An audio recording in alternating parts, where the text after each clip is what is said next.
Hello friends. Ration shop interview பார்த்தீங்கன்னா, ரொம்ப நாளாவே நடந்துட்டு இருக்கு தொடர்ந்து. அந்த வகையில பார்த்தீங்கன்னா, நம்மகிட்ட நெறைய பேர் அப்டேட் பண்ணியிருக்கீங்க. அதாவது நம்ம பிடிஎஃப் வாங்கி படிச்சவங்க நெறைய பேர் நம்ம பிடிஎஃப் வந்து நெறைய கொஸ்டின் கேட்குறாங்க அப்படின்னு சொல்லிட்டு நெறைய ரிவ்யூ குடுத்துட்டு இருக்கீங்க. நானும் தொடர்ந்து வீடியோவா போட்டுட்டு இருக்கேன். கிட்டத்தட்ட ஒரு 6, 7 வீடியோ கிட்ட போட்டுட்டு இருப்பேன். நம்மளுக்கு கால் பண்ணி நல்ல ரிவ்யூ குடுத்துருக்காங்க. அந்த வீடியோ நல்லா பாருங்க. இதுக்கு மேல யாரெல்லாம் ரேஷன் ஷாப் இன்டர்வியூக்கு போறீங்களோ அவங்களுக்கான வீடியோ தான் இது. அதாவது நம்ம ஆல்ரெடி ஒரு 110 கொஷினோட பிடிஎஃப் ரெடி பண்ணி வச்சிருப்போம். தொடர்ந்து பார்த்தீங்கன்னா, தினமும் நடக்கிற இன்டர்வியூல கேட்குற கொஷின்ஸ்லாம் பார்த்தீங்கன்னா, நம்ம பிடிஎஃப்ல அப்டேட் பண்ணி வச்சிருக்கோம். அவங்க எனக்கு பர்சனலா சொல்றதுனாலும் சரி, அண்ட் நம்ம யூடியூப்ல வந்து கமெண்ட் பண்ணுறதும் சரி, அந்த கொஷின்லாம் பார்த்தீங்கன்னா எடுத்து நம்ம அதே பிடிஎஃப்ல அட்டாச் பண்ணி வச்சிருக்கோம். அந்த பிடிஎஃப் வந்து பார்த்தீங்கன்னா, இப்போ கடைசியா ஒரு 15 கொஷின் ஆட் பண்ணோம். அந்த 15 கேள்விகள பார்த்தீங்கன்னா, நான் இப்போ உங்களுக்கு படிச்சு காட்டுறேன். அதையும் நீங்க நோட் பண்ணி வச்சுங்க. இல்லைனா அந்த பிடிஎஃப் வேணாலும் வாங்கிக்கோங்க. நம்ம பிடிஎஃபோட விலை பார்த்தீங்கன்னா ரூ. 25 மட்டும்தான்.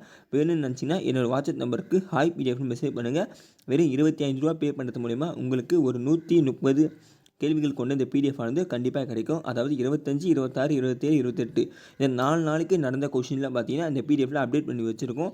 நம்ம ஆல்ரெடி இந்த பிடிஎஃப்ல நிறைய இந்த பார்ட்டாக பிரித்து வச்சுருக்கோம். அது திட்டங்களை பற்றி ஒரு செக்ஷன் இருக்கும். மினிஸ்டர்ஸ்லாம் பற்றி ஒரு செக்ஷன் இருக்கும். அப்புறம் பொதுவாக பார்த்தீங்கன்னா ஒரு செக்ஷன் இருக்கும். அந்த தமிழை பற்றி ஒரு செக்ஷன் இருக்கும். எல்லாத்தையும் பற்றியும் பார்த்தீங்கன்னா கொஞ்சம் கொஞ்சம் கேள்விகள் ரெடி பண்ணி வச்சுருப்போம். அது மட்டும் இல்லாமல் நீங்கள் அடிஷ்னலாக என்ன டிகிரி படிச்சிருக்கீங்களோ அதை பற்றி அதில் டிகிரிலேருந்து பேசிக்காக பார்த்தீங்கன்னா கொஷின் நீங்கள் ரெடி பண்ணி வச்சுக்கோங்க. அப்போ தான் பார்த்தீங்கன்னா உங்களுக்கு நிறைய கேள்வி கேட்குறதுக்கு வாய்ப்பு இருக்குது. ஏன்னா யாருக்கிட்ட நிறைய கேள்வி கேட்குறாங்களோ அவங்களாம் கண்டிப்பாக செலக்ட் ஆகிறதுக்கு நிறைய வாய்ப்பு இருக்குது. ஒரு சில பேருக்கு 5 கேள்வி 2 கேள்வியோட முடிச்சிடுறாங்க அப்படின்னு சொல்கிறீங்க. அவங்களாம் பார்த்தீங்கன்னா நீங்கள் கொஞ்சம் தடுமாறுறீங்க. அதனால தான் பார்த்தீங்கன்னா உங்களுக்கு சீக்கிரமாக முடிச்சு விட்ருவாங்க. யார் ரொம்ப போல்டாக தைரியமாக பதில் சொல்கிறாங்களோ அவங்ககிட்டலாம் பார்த்தீங்கன்னா கிட்டத்தட்ட ஒரு 20 கேள்விக்கிட்டலாம் கேட்டுக்கிறாங்க. நம்ம சப்ஸ்கிரைபர் என்கிட்ட நிறையவே சொல்லியிருக்கீங்க. இப்போ என்கிட்ட 15 கேள்வி கேட்டாங்க, 20 கேள்வி கேட்டாங்க. அதுவும் உங்கள் பிடிஎஃப்லேருந்து கிட்டத்தட்ட ஒரு 10 to 12 கேள்வி கிட்ட வந்தது. ரொம்ப நன்றி அப்படின்னு சொல்லிட்டு நிறைய பேர் என்கிட்ட வீடியோ சொல்லியிருக்கீங்க. அது ரொம்ப மகிழ்ச்சியாக இருக்குது எனக்கு. சரி, இப்போ அப்டேட் பண்ண கேள்விலேருந்து நம்ம பார்த்துடலாம். அது ஜென்ரலாக பார்த்துடலாம். தமிழ் பற்றியும் இருக்கும், மேக்ஸை பற்றியும் இருக்கும். பொதுவாக கேள்வி பார்த்தீங்கன்னா, ஒரு டன் என்பது எத்தனை கிலோ அப்படின்னு சொல்லிட்டு ஒருத்தர் கேட்டிருந்தாங்க. இதெல்லாம் பார்த்தீங்கன்னா நம்ம உருவாக்கின கேள்விகள் இல்லைங்க. நம்ம சப்ஸ்கிரைபர் நம்மகிட்ட அட்டன் பண்ணிட்டு வந்தவங்க சொன்னவங்க கேள்வி தான் இது எல்லாமே. அதாவது ஒரு டன்னா எல்லாருக்குமே தெரியும் 1000 கிலோன்னு சொல்லிட்டு. அப்புறம் நீங்கள் வெறும் 12வது மட்டும் படிச்சிருக்கீங்கன்னா நம்ம வீடியோ ரொம்ப உதவும் உங்களுக்கு. டிகிரி படிச்சிருந்தீங்கன்னா இந்த பிடிஎஃப் வந்து கொஞ்சம் ஒரு 5 கேள்வி தான் கேட்பாங்க. நீங்கள் முடிஞ்ச அளவுக்கு நான் டிகிரியே படிச்சிருந்தாலும் இல்லை நான் ஸ்கூல் 12வது தான் படிச்சுக்கிறேன் அப்படின்னு சொல்லிடுங்க. அப்போ தான் பார்த்தீங்கன்னா உங்ககிட்ட நம்ம பிடிஎஃப் வந்து பொதுவாக கேள்வி கேட்பாங்க. நீங்கள் டிகிரி படிச்சிருந்தீங்கன்னு சொன்னீங்கன்னா கண்டிப்பாக டிகிரி ஓரியன்டாக கேட்க ஆரம்பிச்சிருவாங்க. ஏன்னா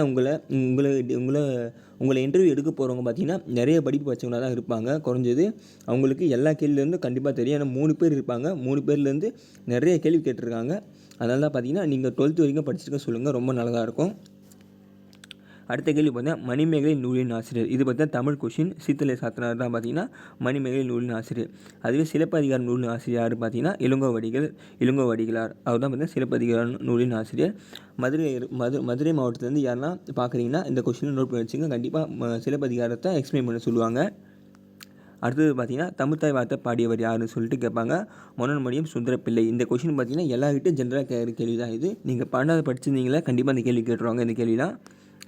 அப்புறம் பார்த்திங்கன்னா தேசிய கொடியில் உள்ள சக்கரம் பெயர் என்ன கேட்பாங்க. அது பார்த்திங்கன்னா அசோகா சக்கரம். அந்த சக்கரத்தில் பார்த்திங்கன்னா எத்தனை கம்பிகள் இருக்கும் அப்படின்னு கேட்பாங்க. அது பார்த்திங்கன்னா 24 கம்பிகள். அது வந்து பார்த்திங்கன்னா நேரத்தை குறிக்குது. என்ன கலர்னு பார்த்துங்க, ரொம்ப முக்கியம் அது எல்லாமே. அப்புறம் பார்த்திங்கன்னா 1 மீட்டர் என்பது எத்தனை சென்டிமீட்டர், அது எல்லாருக்குமே தெரியும். 1 மீட்டர்னால் பார்த்திங்கன்னா 100 சென்டிமீட்டர் சொல்லிட்டு கேள்விகள் பார்த்திங்கன்னா ரொம்ப பேசிக்காக தான் இருக்கும். நம்ம பார்த்திங்கன்னா பதட்டமே படாமல் டப்புன்னு ஆன்சர் பண்ணே இருந்தால் அவங்க நம்மகிட்ட நிறைய கேள்வி கேட்க வாய்ப்பு இருக்குது. அப்புறம் பார்த்தீங்கன்னா 8 தொகை நூல்களை அவன் கேட்க வாய்ப்பு இருக்குது. ஏன்னா இது வந்து கேட்டிருக்காங்க. நற்றிணை, குறுந்தொகை, ஐங்குறுநூறு, பதிற்றுப்பது, பரிபாடல், கலித்தொகை, புறநானூறு, அகநானூறு. இந்த ஆர்டர்லேயே சொல்லுங்கள். ஏன்னா நம்ம கரெக்டான ஆர்டரில் கொடுத்துக்கிறோம். இந்த ஆர்டர்லேயே சொல்லுங்கள். அப்போ தான் பார்த்திங்கன்னா கரெக்டாக இருக்கும். அப்புறம் பார்த்தீங்கன்னா உங்கள் ஹால் டிக்கெட் இருக்குது பார்த்தீங்களா, அந்த ரெஜிஸ்டர் நம்பர் சொல்லிட்டு ஒன்று இருக்கும். அதை வந்து பார்த்திங்கன்னா மனப்பாடம் பண்ணி வச்சிங்க. ஒருத்தருக்கு வந்து பார்த்திங்கன்னா நம்ம சப்ஸ்கிரைபர் தான் ஒருத்தர். அவருக்கு வந்து பார்த்திங்கன்னா இந்த கேள்வி கேட்டாங்க. அவர் என்கிட்ட சொன்னார் பர்சனலாகவே. ப்ரோ என்ன ரெஜிஸ்டர் நம்பர் ஹால் டிக்கெட் டக்குன்னு கேட்டுட்டாங்க ப்ரோ எனக்கு அப்படின்னு சொல்லிட்டு சொன்னார். நாங்கள் அவர் மனப்பாடம் பண்ணி போயிட்டார். உங்கள் ஸ்கூல் ரெஜிஸ்டர் நம்பரையும் நீங்கள் மனப்பாடம் பண்ணிங்க. கேட்க நிறைய வாய்ப்பு இருக்குது. அப்புறம் பார்த்திங்கன்னா இந்த கேள்வி பார்த்திங்கன்னா எல்லாருக்கும் கேட்பாங்க. நீங்கள் மகளிராக இருந்தால் கண்டிப்பாக கேட்பாங்க. மகளிருக்கு புதிதாக கொண்டு வந்து திட்டங்கள் யாவை சொல்லிட்டு கேட்டிருக்காங்க நிறைய பேருக்கு. மகளிருக்கு இலவச பேருந்து திட்டம் கொண்டு வந்துருக்காங்க. அப்புறம் மாதம் பார்த்திங்கன்னா 1000 ரூபாய் வழங்கும் திட்டம் சொல்லிட்டு குடும்ப தலைவிலாம் சொல்லியிருக்காங்க. அப்புறம் வந்து தொட்டில் குழந்தை திட்டம் சொல்லிட்டு ஒரு குழந்தை திட்டம் இருக்குது. அப்புறம் படிக்கும் இளப்பெண்களுக்கு பண உதவி திட்டம்னு சொல்லிட்டு ஒரு திட்டம் இருக்குது. இன்னும் நிறைய திட்டங்கள் இருக்குது. அதெல்லாம் பார்த்தீங்கன்னா நீங்கள் கூகுளில் சர்ச் பண்ணி பாருங்கள். நம்ம முக்கியமாக பார்த்தீங்கன்னா 4 திட்டம் சொல்லிக்கிறோம். இந்த திட்டங்கள் சொன்னாலே போதுமானது நீங்கள்.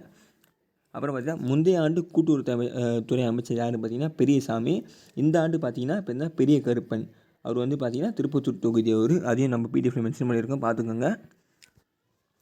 அப்புறம் வந்து நம்ம தமிழ்நாடு அரசு லோகோ இருக்குது பார்த்தீங்களா, அதில் கோபுரம் இருக்குது பார்த்தீங்களா, அந்த கோபுரம் எங்கே அமைந்துள்ளது அப்படின்னு சொல்லிட்டு கேட்பாங்க. அப்புறம் எதுக்காக அந்த கோபுரத்தை வச்சுக்கிறீங்க அப்படின்னு சொல்லிட்டு கேட்க வாய்ப்பு இருக்குது. அது வந்து பார்த்திங்கன்னா ஹிந்து சமயத்தை குறிக்கும்.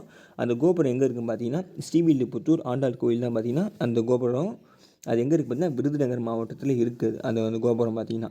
அது எப்போதுலேருந்து பார்த்திங்கன்னா அந்த நம்ம லோகோ கொண்டு வந்தாங்க பார்த்தீங்கன்னா அதாவது 1949 தான் பார்த்திங்கன்னா அந்த கோபுர சிம்பல் தமிழ்நாடு சிம்பலாக இருக்குது. அது மட்டும் இல்லாமல் பார்த்திங்கன்னா நம்ம சிங்கம் பார்த்திங்கன்னா சிங்கம் இருக்கும். அது 4 சைடு சிங்கம் இருக்கும் பார்த்திங்கன்னா அந்த லோகோவும் பார்த்திங்கன்னா அதில் இருக்கும். அதாவது பார்த்திங்கன்னா அது அசோகா எம்ப்ளம்னு சொல்லுவோம். அது பார்த்திங்கன்னா அது நம்ம தமிழ்நாடு லோகோவில் இருக்கும். அப்புறம் பார்த்திங்கன்னா ஆர்பிஐ விரிவாக்கம் என்னென்னு பார்த்திங்கன்னா ரிசர்வ் பேங்க் ஆஃப் இந்தியா. அதாவது நம்ம பணத்தெல்லாம் பார்த்துட்டு பார்த்திங்கன்னா ஆர்பிஐன்னு போட்டிருப்பாங்க. அதாவது ரிசர்வ் பேங்க் ஆஃப் இந்தியா. இந்த ரிசர்வ் பேங்க் ஆஃப் இந்தியா இந்தியாவில் எப்போது தொடங்கப்பட்டதுன்னு பார்த்திங்கன்னா அதாவது 1/4/1935 கொல்கட்டாவில் தான் பார்த்திங்கன்னா முதல்ல ஆர்பிஐ பார்த்திங்கன்னா ஓப்பன் பண்ணாங்க. அப்புறம் நபார்ட் பேங்க் தொடங்கிய ஆண்டு. நபார்ட் பேங்க்லாம் ஒன்றும் இல்லைங்க, national bank of agriculture and rural development. அதோட விரிவாக்கம் கேட்டாங்கன்னா இப்படி சொல்லுங்கள். அது எப்போ தொடங்கினாங்க பார்த்தீங்கன்னா 12/7/1982 ஆண்டு தான் பார்த்தீங்கன்னா நபார்ட் பேங்க்கை தொடங்கினாங்க. அப்புறம் ஐஞ்சிறுகாப்பியங்கள் மற்றும் ஐம்பெருங்காப்பியங்களை பார்த்துக்கோங்க, ஏன்னா ரொம்ப முக்கியம். இது யசோதா காவியம், சூளாமணி, உதயனா, குமார காவியம், நீலகேசி. அப்புறம் ஐம்பெருங்காப்பியங்களை பார்த்தீங்கன்னா சிலப்பதிகாரம், மணிமேகலை, சிவகி சிந்தாமணி, வளையாபதி, குண்டலகேசி. அதோட ஆசிரியர் பார்த்தீங்கன்னா நம்ம போட்டிருக்கோம். சிலப்பதிகாரம், மணிமேகலை வந்து மேலேயே பார்த்துட்டு நம்ம. அப்புறம் சிவகி சிந்தாமணி ஆசிரியர் பார்த்தா திருத்தக்க தேவர். வளையாபதிக்கும் குண்டலகேசி ஆசிரியர் பேர் தெரியவில்லை. அப்புறம் பார்த்தீங்கன்னா கல்வி அமைச்சர் யாருன்னு பார்த்தீங்கன்னா அன்பின் மகேஷ் பொய்யாமொழி அவர்கள் தான் பார்த்தீங்கன்னா கல்வி அமைச்சராக இருக்கார் தமிழ்நாட்டுக்கு. அப்புறம் உங்கள் ரேஷன் அட்டையில் என்னென்ன பொருள் வழங்குறாங்க, உங்கள் ரேஷன் அட்டை வந்து என்ன டைப்புன்னு பார்த்துங்க. ஏன்னா இது வந்து போனோன்னே கேட்குற கேள்வி இது கண்டிப்பாக இருக்கும். என்ன டைப் ஆஃப் ரேஷன் கார்டு பார்த்தீங்கன்னா 5 வகை இருக்குது தெரியும் நம்மளுக்கு. எக்ஸ்ட்ரா ஒரு 3 வகை இருக்குதுன்னு சொல்கிறீங்க. அது போலீஸ் கார்டு, ஃபாரஸ்ட் கார்டு சொல்லிட்டு சொல்கிறீங்க. அதையும் பார்த்துங்க. போலீஸ் கார்டு வந்தீங்கன்னு பார்த்தீங்கன்னா காப்பி கலரில் இருக்கும். அதுவே ஃபாரஸ்ட் பார்த்திங்கன்னா பச்சை கலரில் இருக்கும். அப்புறம் உங்கள் ரேஷன் அட்டைக்கு எந்தெந்த பொருள் வாங்குறாங்க அப்படின்னு சொல்லிட்டு வீட்டில் கேட்டு போயிடுங்க. ஏன்னா அது ரொம்ப முக்கியம். அதை நீங்கள் போய் ரேஷனை வாங்கியிருக்கீங்களா அப்படின்னு சொல்லிட்டு அங்கே கேட்பாங்க. கட்டுனர் என்ன வேலை பார்க்குறாங்க, அது மட்டும் இல்லாமல் உதவியாளர் என்ன பார்க்குறாங்க, அது சொல்லிட்டு நிறைய சேல்ஸ்மேன் பேக்கர் என்னென்ன ஒர்க் பண்ணுறாங்க அங்கே அப்படி கேட்க நிறைய வாய்ப்பு இருக்குது. அப்புறம் நீங்கள் டிகிரி படிச்சிருந்தால் கண்டிப்பாக அதுலேருந்து பேசிக்ஸ் கொஷின் பார்த்துக்கோங்க. ரொம்ப ரொம்ப முக்கியம். பேசிக்ஸ் கொஷின் நிறையவே கேட்குறாங்க. மேக்ஸும் கேட்குறாங்க, ஹிஸ்ட்ரி படிச்சுதான் கேட்குறாங்க, பிகாம் படிச்சுதான் கேட்குறாங்க, இன்ஜினியரிங் படிச்சுதான் கேட்குறாங்க, கம்ப்யூட்டர் படிச்சுதான் கேட்குறாங்க. அப்புறம் பார்த்தீங்கன்னா உங்கள் மாவட்டத்தில் ரொம்ப ரொம்ப முக்கியமான இடங்கள் பார்த்துக்குங்க. அதாவது அரசியல் தலைவர்கள் யாராவது இருக்காங்களா அது அவங்க பார்த்துக்குங்க. அப்புறம் உங்கள் மாவட்டங்களில் நம்ம ஆறுகள், நதிகள் ஏதாச்சும் இருக்கா பாருங்கள், கோவில்கள் இருக்கா பாருங்கள், இல்லை சுற்றுலா இடங்கள் இருக்கா பாருங்கள். அதை பற்றிலாம் கேட்க நிறையவே வாய்ப்பு இருக்குது. இதெல்லாம் தான் பார்த்திங்கன்னா ரொம்ப முக்கியமான கேள்விகள். இதுலேருந்து கேட்கவே நிறைய வாய்ப்பு இருக்குது. நம்ம பிடிஎஃப்பில் அது மட்டும் இல்லாமல் பார்த்திங்கன்னா பாட்டாக நிறைய கேள்விகள் வச்சுக்கிறோம். நான் ஷோ பண்ணுறேன், வேணால் உங்களுக்கு பாருங்கள். கிட்டத்தட்ட ஒரு 120 கொஷின் கிட்ட வந்து ரெடி பண்ணி வச்சுருப்போம். இதில் பார்த்திங்கன்னா அமைச்சர்களை பற்றி பார்த்திங்கன்னா எல்லா அமைச்சரும் முக்கியமான அமைச்சர்களை பற்றி போட்டிருப்போம் நம்ம. அது மட்டும் இல்லாமல் ரேஷன் பொருட்கள் விலையை பற்றியும் போட்டிருப்போம். பொருள்கள் காமிக்கிற நிமிஷம் பாருங்கள். அதாவது எந்தெந்த ஆண்டு, ஒரே தேசம் ஒரே குடும்ப அட்டை திட்டம் எல்லாமே தமிழகத்தில் எப்போ ஆரம்பித்தாங்க, சிவில் கார்பரேஷன் எப்போ வந்துச்சு, அதை பற்றி எல்லாமே பார்த்திங்கன்னா நம்ம போட்டிருப்போம்.